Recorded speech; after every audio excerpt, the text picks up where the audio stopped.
പറഞ്ഞേ. ചാക്യാരും ഞാനും കൂടിയാട്ടത്തിൽ നിന്നുണ്ടായവരാണെങ്കിലും എല്ലാവർക്കും അവനെ മതിയേ.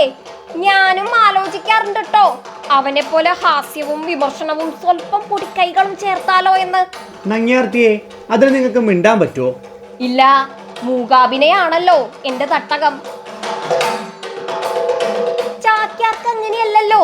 ചാക്യാർക്കാണെങ്കിൽ ഈ കുഞ്ഞിനെ ഇപ്പൊ കൊഞ്ചിക്കാമായിരുന്നു. ഈ പോലീസുകാരോട് 2 തള്ളി ഈർഷ്യാ തള്ളാമായിരുന്നു.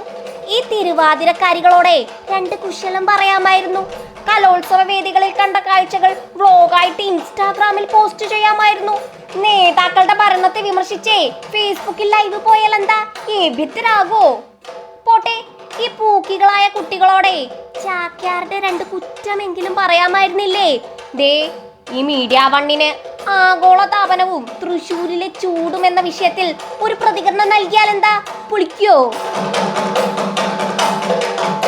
പക്ഷെ എന്ത് ചെയ്യാനാ, നങ്ങ്യാർത്തിയെ ഉണ്ടാക്കി വിടുമ്പോഴേ മിണ്ടാനുള്ള ബട്ടൺ പ്രവർത്തിക്കരുതെന്നായിരുന്നു അത്രേ ചട്ടം.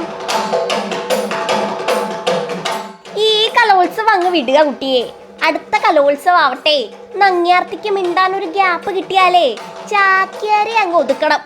അപ്പൊ ശരി, അടുത്ത കലോത്സവത്തിന് കാണാം. നങ്ങ്യാർത്തിക്കും ക്യാമറ പേഴ്സൺ ബബീഷ് കക്കോടിക്കുമൊപ്പം കലോത്സവ നഗരിയിൽ നിന്നും സനിസ ശോഭ ചന്ദ്രൻ, മീഡിയ 1.